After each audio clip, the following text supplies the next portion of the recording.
Welcome back to Risky Business, a show about making better decisions. I'm Maria Konnikova. And I'm Nate Silver. Today, Nate, a topic that's been in the news quite a bit, something that's really important for the United States, for democracy, for game theory, and that topic is gerrymandering, or redistricting in salamanderish ways, as we'll talk about. This is a gerrymandering episode, Maria. All gerrymandering, everything about gerrymandering. We're going to explain a little bit of the history of this, but this is a problem that suits the show's interest really well. It's a high stakes problem, and one where, as you mentioned, game theory in particular, very literal real life application of the prisoner's dilemma, as you'll hear us talk about throughout the show. Before we get into what's happening right now, I think it's really interesting to kind of position this a little bit historically and give our listeners who may not remember, their U.S. History 101, a little bit of a background of what gerrymandering is and where it actually came from. So the original term gerrymander, it was first used in 1812 in the Boston Gazette. And it refers to a figure, Governor Elbridge Gerry. He was... Good old Elbridge. Yes, good old Elbridge. It's so funny. So I obviously did a little refresh before this segment, but I remember that name so well from my history class because I was like, Elbridge Gerry. Like, how do you ever forget the name Elbridge? Anyway, so he was a Democratic Republican. And for people, once again, who need a U.S. History 101 refresher, the Democratic Republican Party would go on to become the Democratic Party, right? Under Andrew Jackson. So when you have these leftists saying that Democrats are really Republicans, it's kind of true. Yeah. So basically, the party told him, we need to kind of do this redistricting in Massachusetts, right? During the state Senate elections in Massachusetts. And Gerry actually got a bad rep on this because he disagreed with the proposal, and he said he found it, quote, highly disagreeable, end quote. But he was the one who signed the bill in 1812, so his name is the one associated with this distinction. And the reason it's called gerrymandering comes from obviously his last name, but also that map looked like a salamander, basically. So it was such a weirdly drawn map in order to try to get the votes. To be fair, Massachusetts is a little bit of a weird looking state, right? You got that fucking Cape Cod hook. You got like a lot of, and then it's very square on the left end. I think it used to cover more territory. Didn't Massachusetts used to have some of Vermont and stuff like that? But like, you're going to get some weird looking shapes if you have a fractal coastline, like the beautiful coastline you have outside of Massachusetts. It is. So you are going to get some weird shapes, but this one was weird enough that it, prompted an entire term. No one actually knows who coined the term to begin with. But yeah, so that's the origin of the term. And I think that if we actually then look at the history, we see that in the past, the Democrats knew how to fight dirty. If we look at the Democratic Party of the 1800s, like with the political bosses, they really fought tooth and nail to get those votes, and they did everything they could to make sure that their districts had the votes they needed. So even though today, this is happening in Texas, and, Democrats, especially since the 1970s, have really kind of tried to step back and try to say, you can't do this. You cannot manipulate districts to try to get votes for one specific party. That's not the way democracy works. They, have tried to kind of put that party boss history behind them. But I think that it's very interesting just to keep in the back of your mind that this was not always the case, right? That this is the party that originated the practice, and that it used to be everyone brought their boxing gloves to the ring in the past, and then it changed, right? So now we're in a very different situation. But if we go back to the 1800s, the parties were quite different, and there have been, I think people would say there's been progress, right?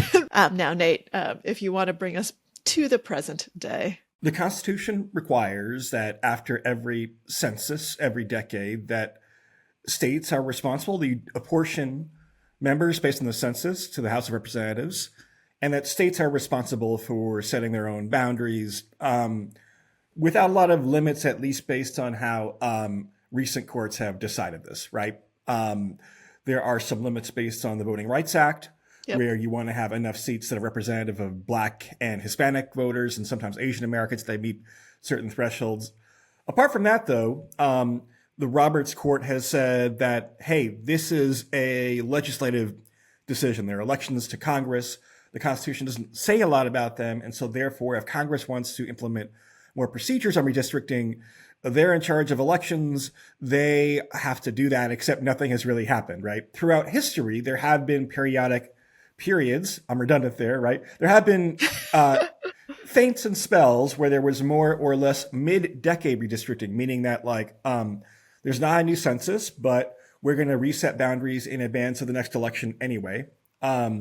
This sometimes happens because of court decisions where a court rules that a map is illegal.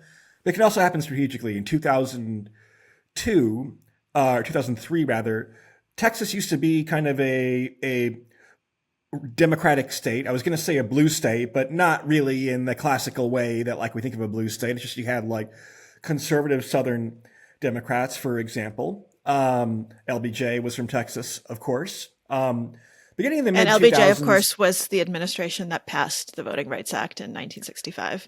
Of course, with the very liberal, the Warren Court, right? In 2003, or beginning in the early 2000s, late 1990s, the South, the conservative Democrats in the South began to be replaced by Republicans, right? So 2003, Texas thought that its map wasn't Republican enough, and they redistricted it in the middle of the decade. Now, courts have ruled that this is probably fine too. If Congress wants to prevent that, they can also pass a law. I mean, it's kind of like a frequent technique of the Supreme Court, which I don't think is like inherently terrible, right? But when you have kind of a dysfunctional Congress, it's very partisan and very, especially in the GOP case, I think this is not totally a both sides things, but very much like enthrall, is that the right word? Very much at the command of Trump. I think enthrall is the right word. Not going to have a lot of bipartisan legislation passed, right? So it's kind of a free-for-all.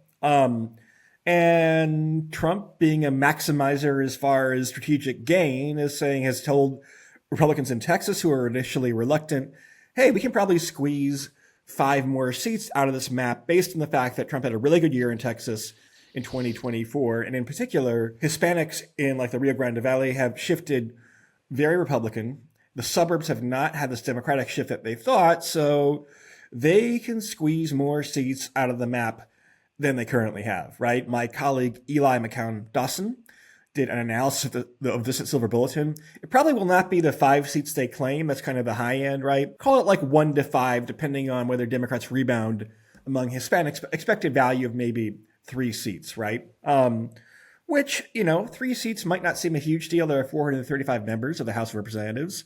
However, because so many other states are gerrymandered, because voters are so polarized, there might only be a couple dozen competitive races. And so 3 seats in Texas matter a fair bit. Governor Gavin Newsom of California has proposed to have an even more aggressive districting plan in California. It's currently done by a nonpartisan commission. You're welcome, by the way, to roll your eyes just a little bit at nonpartisan commissions. Sometimes when groups of experts get together, they tend to favor, in current times, Democrats, right? But still, California now could go and be like, we're just going to go back and restore the power to the state legislature. And because they have supermajorities, we can gerrymander as aggressively as we want and as unapologetically, really, as we want, subject only to the Voting Rights Amendment or Voting Rights Act. It's not amendment, excuse me, because of course, a lot of minority groups in California. A polling by a Newsom affiliated group today claim this measure has a big lead in California if it were to make it on the ballot in next year's midterms. So that could reciprocate, right? But yeah, the theme here is that Democrats are always a half step behind, right? One important thing that happened is that, in the 2010s, so Republicans had a really, really good midterm in 2010 because Barack Obama started out very, very popular, tried to do healthcare, quickly became quite unpopular, backlash against the liberal, backlash against the first African-American president, et cetera, right? However, 2010 is a really important election because that dictates congressional redistricting for the rest of the decade, pretty much, right? So in 2010, Democrats were disadvantaged. The next time around, in 2020, Democrats had a comparatively better year. They had a good year in 2018, which carries over into the for 4-year cycles into state legislatures and so forth. So basically, since 2022, I should say, the maps that went into place after the 2020 census, the GOP advantage of the 2010s is gone, in part because the roulette wheel landed on a better number for Democrats in terms of the timing of all of this, but also because Democrats have gotten more aggressive in states like New York, although not as aggressive as they could be, right? Democrats are often more risk averse. Incumbents are terrified of having to fight other incumbents or losing any, of having a 97% chance of winning instead of 99%, even in Texas. Republicans were initially reluctant. But that's kind of a brief, I guess that was more than 30 seconds. That was like a brief 5-minute history of this. Yeah, no, I think that the last point you made, let's just highlight the reason that Texas was reluctant, not because they were opposed to gerrymandering, it was because they didn't know if they could redraw the districts in a favorable way, because they were afraid that there would be too many Democratic voters, basically, in other districts if you split it. But now they're like, oh no, I think we can do it. I think we're fine. So it wasn't like a principled opposition. It was a wait, can we get away with this and get the votes? Which, by the way, like, that's not to say like, ooh, bad Republicans. Like, gerrymandering has always been an incredibly political thing with the sole purpose of trying to get power for your group. So that should be your number one concern, right? Can I get, by forcing these like dubious practices, can I get the votes I need? And if the answer is maybe not, then maybe you don't want to expend political capital on doing that. Now, what I think the kind of another big issue here, though, which we're starting to see, is like anything that you do, I can do back to you, right? So if Texas starts this game and Republicans try to do what they're trying to do in Texas with the redistricting, then, as Gavin Newsom, as Kathy Hochul has also said in New York, like, fine, you want to do it, we'll do it. And we're going to redistrict our states too. And there's nothing kind of stopping then people from basically getting in the ring and starting to fight dirty. Personally, I don't think that that's the way we should be going. And I think that your idea of a constitutional amendment against this is not a bad one, because the Voting Rights Act has been like, in the last 5 years, the courts have definitely chipped away at the power of the Voting Rights Act. And according to the Voting Rights Act, you can't redistrict in a way that dilutes the votes of minority voters. And it's being completely tossed on its head these days, with Texas saying, well, you can't have too many minority voters of different minorities in one district so that then they become a majority, right? Like such like absolutely backwards logic that has actually very little legal basis. And so we're in a very interesting situation where the act that has kind of been holding the line against gerrymandering for multiple decades is fraying. Well, I would push back. I mean, first of all, until fairly recently, you didn't have a lot of opportunity to create majority non-white districts, right? But yeah, I mean, if you have hopes of using the Voting Rights Act, not the Civil Rights Act, the Voting Rights Act, as a kind of crutch to rely on for gerrymandering, A, it is probably going to be weakened, and B, I'm not sure it was helping Democrats that much in the first place. Again, maybe good for other reasons, but it's more that the Roberts Court said that this is not our job to regulate what states do. Congress has the power to regulate elections. It's pretty clearly enumerated in the Constitution. And also, like, it is kind of hard to have constitutional standards, right? So one thing that has been upheld is contiguity, right? Where it means that, like, I can't take the East Village and then merge it into a district with Buffalo, right? And you can't, Nate? Wait. No, I can't. Some people argue for compactness, which means the maps have to have logical shapes. How you define that? Does it look like a salamander? Well, it's a little bit objective. They're various or subjective, right? There are algorithms that you can use, but like it's not a national requirement. Only contiguity has upheld. So there is some flexibility. But Democrats have been a half step behind in this game. I do want to say, if we look at kind of like the very long-term equilibrium, right? I mean, first of all, this is a somewhat predictable move. When people say, "Oh, this is unprecedented," it's not unprecedented, right? No, it's not. That's why and in fact, it's a pretty yeah. predictable. It's pretty well protected by current constitutional law that will remain in place so long as we have a conservative Supreme Court, almost for certain, right? It has happened at times. It's been threatened at other times, and so this is a fairly predictable escalation. And I don't think it's in the category of authoritarianism per se. It's more like maximizing what's pretty clearly within the rules constitutionally.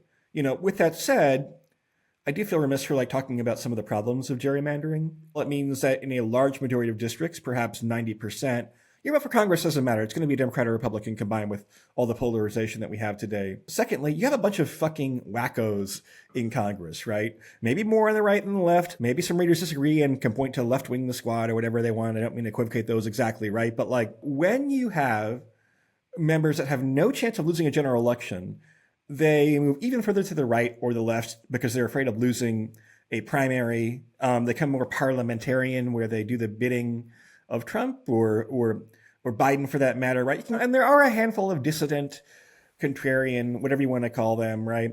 Independent-minded representatives and senators, but there are fewer. You can kind of count them on one hand, more and more and more. And I'd argue that's not good for the country, right? We have not seen, I think compared to Congress, the courts have done a relatively good job of restraining Trump, right? Congress has not. Congress, and again, we're going to piss off certain readers, but listeners, but Congress did not push back against RFK Jr. or Tulsi Gabbard or Pete Hegseth being appointed to their respective cabinet positions. Personally, I think these are some of the worst parts of the Trump administration so far. Congress, which is supposed to have authority over tariffs, and Trump is interpreting the precedents very liberally, right, has not really pushed back very much on that, right? We saw how few members of Congress voted to impeach Trump even after January 6th, and the handful who did, very few of them remain in office today, right? So this is a big problem that kind of creates self-perpetuating polarization. After last week, I was thinking about kind of you saying that this should be a constitutional amendment. And I think that, you've just made a lot of points for why that should be the case. In the sense that also, if we kind of go back to one of the core elements of the show, like how we model this, right, from a game theory perspective, the outcome as of now, doesn't look great, right? If everyone, we know how this game is going to play out, if we continue playing it this way. And it's not a great game tree that we're on right now, right? It's bad options. If you're the Democrats, right, and you're looking at what's happening in Texas, you have the option to say, no, they go low, we go high. Yeah, that hasn't worked well. And that's probably not going to work here. Well, what they say is it's tit for tat strategy, right? Now it's definitely tit for tat. It's not tit for two. Well, maybe it's been tit for two tats, right? They've been more than one step behind, and they've let it devolve a little bit. They're like, well, let's wait. Maybe that tat wasn't really a tat. So maybe they did start playing that. But now they've realized that no, the tats are going to keep coming. You can no longer sit back, and you do have to start retaliating, in which case, as we've talked about before, you get that downward spiral where the payoffs are just worse for everyone. And as you say, Nate, this isn't good for the country on numerous levels. Let's forget, all of the, voting rights, civil rights, all of those. Let's just say that a democracy is good if people are afraid that voters might not elect them, right? If they feel like they are accountable to the people that they represent. If that accountability is lost, right? If you know that no matter what I do, I am going to get reelected with 99% certainty. Sure, 99 isn't 100, but as long as you do that, you are no longer representing your district. You're no longer representing what the people of your district necessarily want. And sure, there might come a tipping point, but this isn't healthy. And you end up getting policies that, as you said, enthrall to Trump. Right now, they're Trump dictated, whoever's in power. It's not, the the premise of the democracy, right, is that we elect leaders who are going to be representing our interests in the best way possible. Yeah, and to set a threshold for this, right? I mean, you said 99%. The 1% is like in Alabama in 2018, I think it was, or 2019, there's a special election. Judge Roy Moore lost that special election to a Democrat, just barely in Alabama, because he had been credibly accused, he denied the allegations, of repeated acts of sexual misconduct with women under the age of 18. And that was enough for the people of Alabama. 51% of them say that's too much. But hey, that was in a pretty good environment for Democrats. That was also in a time, it's 5 years ago now, 6 years ago, 7 years ago, a little bit less polarized than now. So like, yeah, and Alabama, by the way, is very red, right? But some of these districts are like more red than Alabama. So we've done the modeling, right? You might have a 0.0001% chance of losing your primary if you put it into a logistic regression model, or not your primary, your general election, right? If you put it into a logistic regression model. And so, polarization is not the fault of the Constitution per se, but like, our Constitution was probably not designed to deal with the degree of partisanship. It's not a parliamentary system, right? We can have a no confidence vote. Not inclined to deal with the degree of partisan polarization that we have right now. And this is a predictable escalation. The one Democrat who seems to get this, I saw a Beto O'Rourke speech. He's, of course, down in Texas trying to encourage Texas Democrats to flee the state to avoid having a quorum. You can only do that for so long before you have to see your family and so forth. He's like, yeah, I don't care if Republicans do it. We should preemptively do this. I think it's actually smart, right? Good for you, Beto, right? Which is that like you can see where the puck is going. Also, these things take time. In California, you have a ballot initiative deadline. I don't know exactly when it is, right? But it's going to be litigated in courts. That's why this is all happening. You might think that like, okay, if Trump were really cunning about it, that he would wait and kind of do a sneak attack. If you do that, it's going to get struck down by courts, or people might get skittish, or techniques like, all the Democrats go to Oklahoma that could actually work in the short run. So I guess it's smart by Trump to kick this off now. But given that they've flagged it, and given that if it doesn't happen this year in one state, it'll happen in other states, the cat is out of the bag, and Democrats are, I think, being smart by understanding this, right? I mean, I think they're trying to weave it into a narrative of like, Republicans are terrible for democracy, and we're reluctantly reciprocating. I mean, I don't know. That's a little bit too cute by half, right? I mean, it's a little bit like people say, okay, well, Nate, you support higher taxes on the rich. I'm not sure I do or not when you live in a state like New York, but let's ignore that for now, right?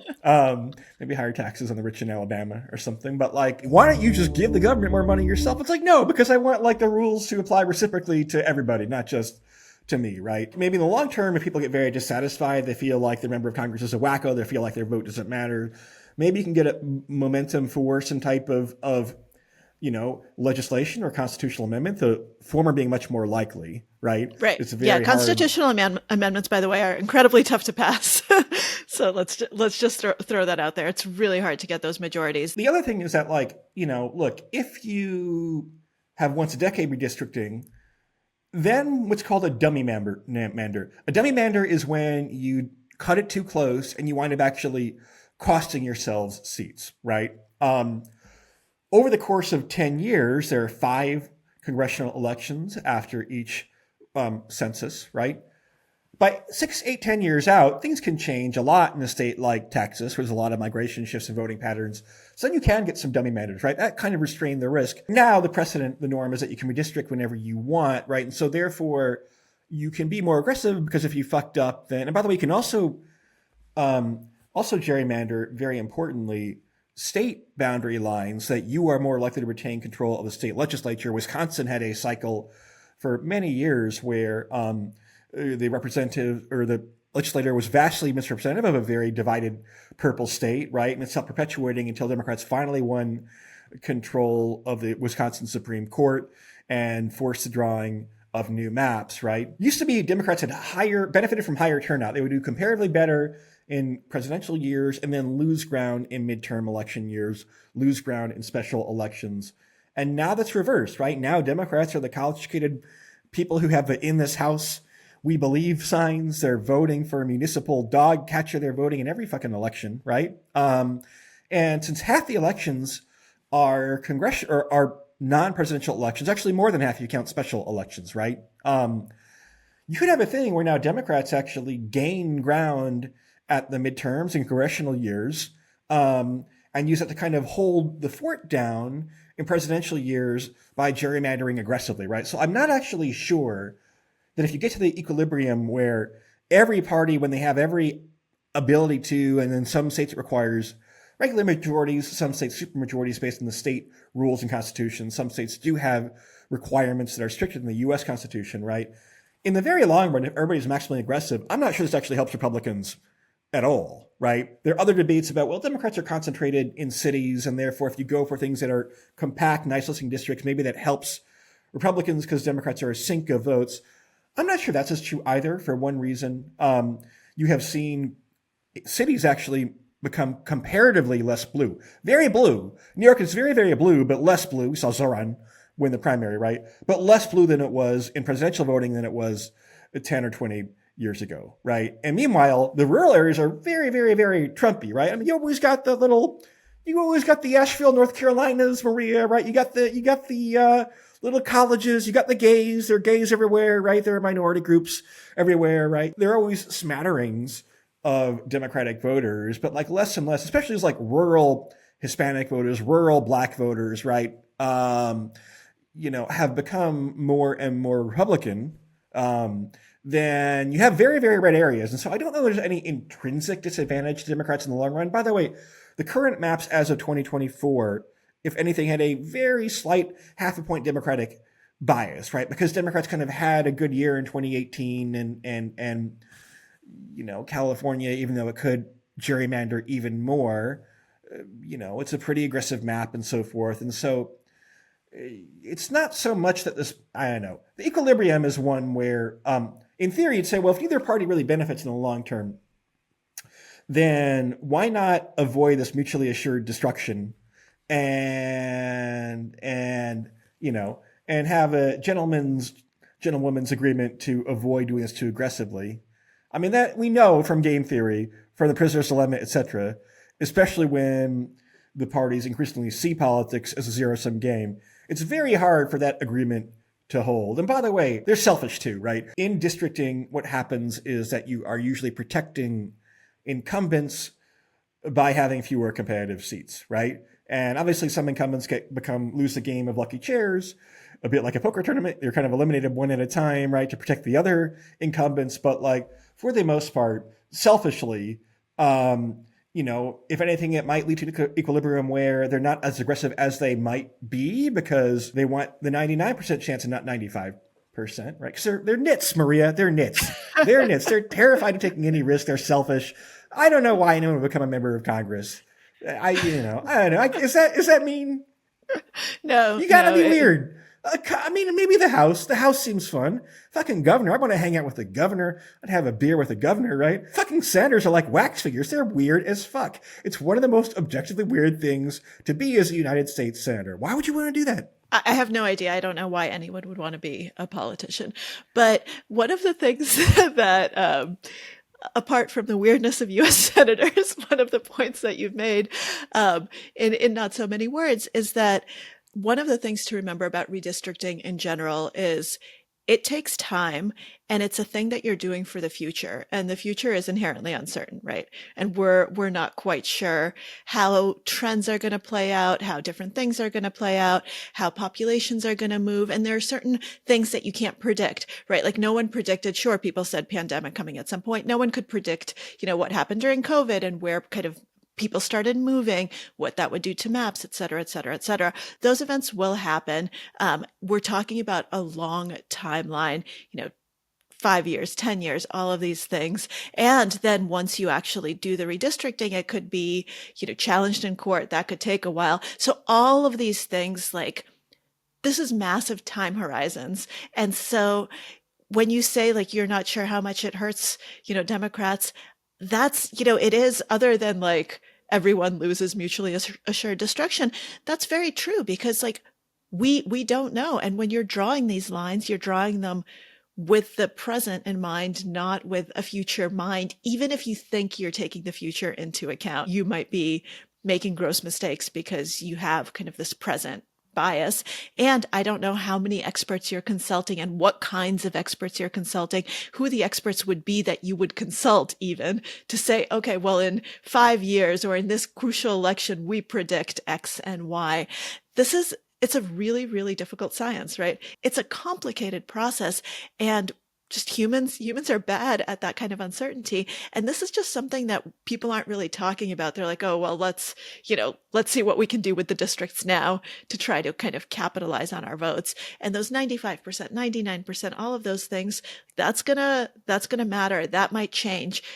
Few percentage points might shift here and there. And as we talk about over and over, and Nate, as poker players, we know a few percentage point shifts actually make big differences. There's one other important aspect here, which is like, it matters most at the margin when you have close control overall for the US Congress, right? Now, let's say that the economy goes into a big recession before next year. Let's say the tariffs really hurt, and let's say this might be next week's episode. I don't know, right? Let's say there's an AI-driven recession that, because this is kind of happening in markets, right? That people feel as though GPT-5 and related things have hit a plateau. Half the capital, still massive, put in these AI companies disappears. Meanwhile, it removes some mundane jobs, right? And let's say we're in a pretty bad recession next year. I mean, Democrats might have a really good year, right? And in that case, maybe the Texas map, it's a pretty clever plan. Maybe then some districts that Eli and I didn't even look at come into play, and it winds up netting Republicans 0 seats or -1 seat or something. In that case, it kind of doesn't really matter because you only elect people to Congress for 2 years at a time anyway, to the House, right? And in that case, Democrats have a huge majority anyway, right? So what matters is how robust is the map in a relatively neutral national environment where your swing districts in your state could determine overall control of Congress. And so, but I think, members of Congress are selfish, I guess rationally so, right? And so they are sometimes not willing to push things as far as they might if I were playing fantasy politics and trying to maximize seats for my party, right? But yeah. Yeah. All true. And by the way, I do want to point out, since we kind of were talking about the weakening of the Voting Rights Act, et cetera, that these redistricting maps and these voting maps are for all sorts of elections. Because you said, you were talking about the fact that, presidential election is just one and one of many, many. This week, there actually was an important federal decision in Mississippi, where Mississippi was ordered to redraw its Supreme Court electoral map because it was found to violate the Voting Rights Act by diluting the power of Black voters. This is a decision that just happened this week, the week that we're taping. And it's been litigated, by the way.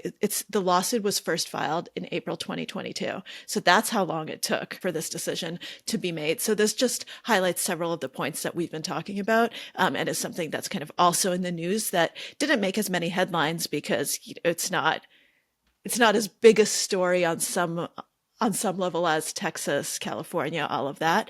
But it does illustrate a lot of these points that we've been talking about, including the fact that the Voting Rights Act is actually still being used. We'll see what happens, right?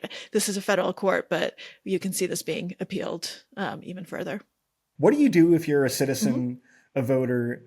You might want some type of bipartisan grassroots effort, right? I mean, we've seen like Democratic groups that formulated, or progressive groups, or just anti-gerrymandering groups have conceded. They've understood the prisoner's dilemma, right? They're like, it is fucking terrible if the other side does this. Maybe you need a bipartisan grassroots movement. And, we have ignored, like, there might be some benefit to this kind of half stance Democrats are taking where they're like, this is bad, but we're going to do it anyway, right? I mean, in principle, if you shift the overall electorate because you persuade people that Republicans are trying to steal elections or steal majorities in Congress, right? That could have a backlash. I mean, I think it doesn't help Democrats. They haven't always made aggressive districting a priority necessarily, nor constitutional or congressional-led actions to prevent this. And so, like, I don't know. Right now, I wouldn't worry about that message if I were to. I'd be like, we know where the puck is going, right? We know where the puck is going, and maybe voters will see the implications of this, where they have some fucking wacko representing them in Congress. Their vote doesn't matter, right? They're already in a state where the vote probably doesn't matter. They used to be able to vote for Congress where it did, right? And people get fed up, and there's some push against this now, where if you're a state legislature and you draw a mid-district, mid-decade map or really aggressive map or weaken the VRA or whatever else, people know your name and they vote you out of office. One problem in general that political types have is to focus too much on federal elections and not enough on state and local elections, right? So, making this an issue where, okay, this guy is a ringleader of redistricting and we want to vote him out of office. You know what I mean? You can even pick a Republican who is just as conservative on abortion or whatnot, right? But not trying to, steal quote unquote Democratic rhetoric. And we haven't really seen that much focus there. And when you don't have focus, then what happens is the default equilibrium, that's what prevails. And the equilibrium here is that you're going to have, it's unlimited by courts. It's unlimited by political incentives. It's unlimited certainly by any trust the parties have in one another. And again, I'm not being totally both sides. I think the GOP kind of mostly started it, right? But Democrats have responded in kind. I mean, there are lots of very aggressive gerrymanders. Illinois, for example, is one state that not that blue down in southern Illinois, but you have these crazy looking districts, right? And so we know where the puck is going, and Democrats are fooling themselves if they think they don't have to play the game. And if they do play the game, they might not lose the game, right? They will have plenty of control of their own in blue states. There are plenty of people and seats in blue states. And so I don't know. Beto had it right. Yeah. So let's see how it plays out in California, and maybe we'll see a roadmap for getting this to play out on a broader scale. In any case, a really, really interesting, I think, topic with lots of different things to consider and lots of applications for how we think about U.S. politics and what the future of politics is going to look like. I don't have a prediction. I don't want to be optimistic or pessimistic. Let's just wait and see, how this plays out. When NVIDIA and OpenAI and Tesla, they control the majority of seats in Congress anyway in 2050, I think. And the 4 remaining people's seats from New York, who really cares, right? They can't really do very much. That's probably where we're headed, I think. Yeah, that does seem likely, Nate. And on that very promising note, let's see what's happening in the news and in the breaking news cycle next time we talk.